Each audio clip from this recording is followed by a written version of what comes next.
Okay, today I just wanted to briefly go through a complete neurological exam, and this will be one that there's really no way you can do it in a busy family practice office.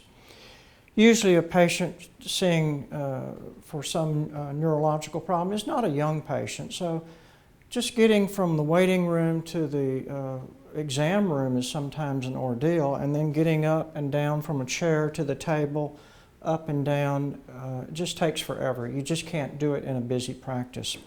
So what I was going to do is just contrast a complete neurological exam in the worst scenario, up and down, back and forth, with one where you can do it either seated, standing, or on the table, and you're not jumping back and forth, consuming a lot of time, and it's practical for a busy family practice physician to do it. And we got Megan helping us with this today, and let's just suppose she's a 80-year-old lady that comes in for some problem, and you feel the necessity to do a neurological exam. Okay? She usually come in the room, she's seated in the chair, you already have mental status exam done, so we're already 10 minutes into this. Usually some of your office help or office nurse has done that. And what I'm going to do is take advantage of every move she makes to get something tested neurologically. So I would come in, I'd introduce myself, I would ask her her problem, and then we would proceed with the exam. Now, when I have her arise from the chair to go to the table, I want to do strength testing on the lower extremities while I'm spending that time moving around. So what I'm going to ask her to do is fold your arms, please, ma'am, and stand up. Very good. That's equivalent to half of a deep knee bend, so you've got a 5/5 quadricep strength right there. While she's up, I'll say, stand on your toes, please. Good. Stand on your heels, please. Good. And let's pat real fast. And let's pat real fast over here. Very good. And can you walk heel touching toe for me? Good. Okay. All right. And put your feet together. Close your eyes. Don't move. Very good. Okay. Let's have a seat on the table. So I've basically checked a Romberg. I've checked lower extremity strength. I've already checked for coordination and spasticity in the lower extremities.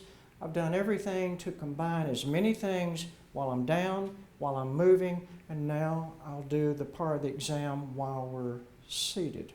And we'll start with cranial nerves. And of course, you remember cranial nerve 1 is smelling. She covers one nostril, and we hold something like orange extract or coffee. We check each nostril individually. As a rule, unless there's some problem with smell or taste, it's not even done. Hence, on your exam, you write cranial nerves 2 through 12. Never write 1 through 12 if you didn't do it. If ever a legal issue comes up and you didn't document you checked smell, your validity is already gone, and the lawyer will just point out, well, doctor, if you'll admit that, how much else did you omit or fake in the progress note in the examination? Okay, cranial nerve 2, we're going to go vision, and we do it monocularly, all 4 quadrants.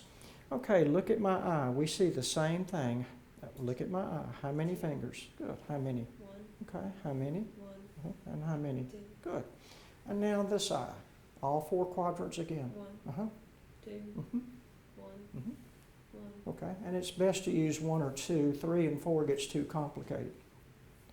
Now, checking the extraocular muscles. It's the easiest, fastest way to do it. Follow my finger with your eyes. Just make a big G, and then come in. Good. All right. And while we're checking the face, wrinkle your forehead up, and we have nice creases bilaterally. Show me all your teeth. You're looking at the depth of the nasolabial fold and symmetry on both sides. Puff them full of air. Again, looking for any facial weakness there. Stick your tongue out. Wiggle. Okay. Open wide. Say ah. Good. Okay.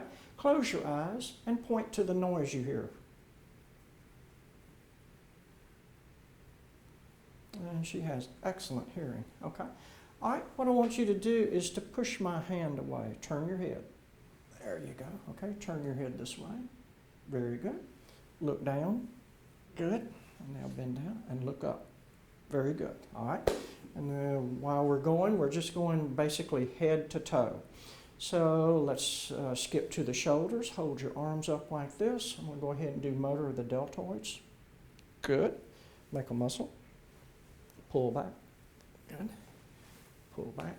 Good. While I'm here, push away. Triceps. Push away. C7 triceps. Good. Spread your fingers apart. Don't let me push them together. C7, C8. Good. Thumb to index finger. Don't let me pull them apart. A lot easier to check weak muscles than strong muscles. Thumb to little finger. Don't let me pull them apart. And you got to remember, it'll be a lot different between a 20-year-old and an 80 or 90-year-old. Okay, let's do this. Tap, tap, tap. And now this side. And remember, our dominant hand will be certainly a lot smoother than sometimes a little klutzy on our non-dominant hand. 1, 2, 3, 4, 4, 3, 2, 1. 1, 2, 3, 4, 1, 2. Okay, good. All right. Clap, up and over, up and over. And this side. Some physicians will have them do it on their thigh, up and over, up and over. And now the other side, up and over, up and over. Whatever you're comfortable with and is easiest for you and the patient. Okay, the old standby in neurology, pronator drift, close your eyes, don't let them move. While you're checking pronator drift, you might as well knock out cerebellar testing while you're there too. I do check and rebound. She checks the downward movement, it comes back without excessive flailing, so that's good. We'll look for pass pointing in the cerebellum, make a pointer, make a pointer. Go ahead and feel the tip of your nose, see where it's at. Most people will miss it the first time, so go ahead and know where it's at. Now touch the tip of your nose. Good, come on back. Touch the tip of your nose, come on back. And this is interesting, most people don't know this, but you feel my finger? Okay, I want you to touch your nose and then come back to my finger without looking. Touch your, okay, feel my finger, touch your nose, come back to my finger. Okay, that's very close, skimmed on the side of it, okay?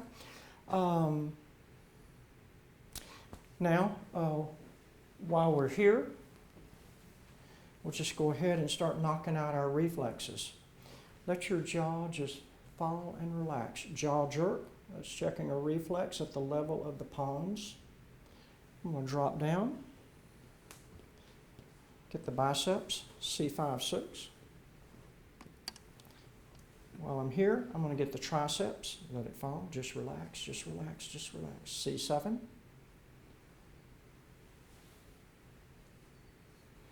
going to get brachioradialis. Again, getting a C5, 6. Okay. What I can do is come on down here. I'll watch the move of her thumb. And you're really dropping to get C7, 8. Another way of testing it would be watch the movement of the thumb when I flip her finger. And of course, if there's any signs of hyperreflexia, the thumb really jerks excessively when I do that. Okay? And then you're sort of in, as far as reflexes go, no man's land. Of course, you can do abdominal reflexes, checking the upper and lower thoracic levels. The anal wink checks S1. Other than that, you're in no man's land until you get down to the knee, L2, 3, 4. So we come down, we check L2, 3, 4. Okay, if you ever get some asymmetry, put your hands together and pull. Pull, pull. Okay, called the Gendrasic maneuver, just distracting. And pull. And pull. If you ever can't get an ankle jerk, do this. Push down against my hand like you want to go 1 mile an hour in the car. And all you're essentially doing is making them relax because they tend to help you. When you want to lift the foot up, they tend to hold their foot up. When they hold their foot up, you don't get an ankle jerk. Okay, push down 1 mile an hour. And 1 mile an hour here. Good. And while you're here, go ahead and do plantar responses. Again, lateral aspect of the foot coming forward, crossing over at the base of the toes. And no response is certainly normal. You might write that on the chart as not a downgoing toe, but a silent toe. The main thing is she didn't fan and go up with a Babinski. Okay, so we've done that. And the least favorite part of everybody's exam is sensory. And the cotton tip applicator is your primary weapon here, if you can get it to splinter. So again, we'll just drop up and start head to toe. Okay? Sharp, sharp, side to side comparison. So you did the 3 divisions of the 5th cranial nerve. Sharp, all the way around, same side to side.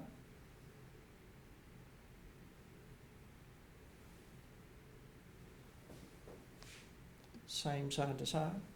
And you may want to go to the hands. You got to remember too, if you got a peripheral lesion such as an ulnar entrapment or a median entrapment carpal tunnel, it may be different one side to the other. So just because there's a difference doesn't mean that you've had a stroke or some type of upper motor neuron lesion. Ideally, the patient be in shorts or in a gown, so you can just go all the way around the thighs, front and back, all the way around, and make sure it's the same on either side and same left to right. And again, down here, you can do the same at the calf. Go all the way around and compare that side to this side. And on the foot, all the way across. It doesn't necessarily mean something serious. Neurological could be an old disc lesion that they're no longer aware of. But as you come across, you go into your upper lumbar segments and rule that out. All right, checking, you can double check pinprick pain with cold. So cold should be the same on both sides. If there's diminished pinprick on one side, there should also be diminished cold. And diminished cold is the tuning fork feels warmer, not colder. So this is the same on both sides. While we're here, feel it buzzing, checking the posterior columns. Tell me when it stops. Stop.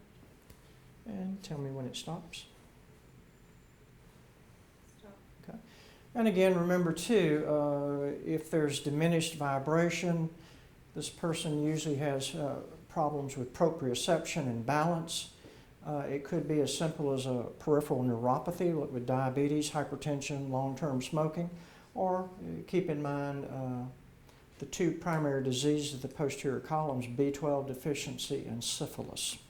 Okay, and you feel this buzzing, and tell me when it stops. And feel this buzzing, and you don't have all day, so speed up stopping by just gently touching it with your hand. Stop. Okay. While I'm here, cold. Is it the same all the way? Yep. Cold. Good. Okay.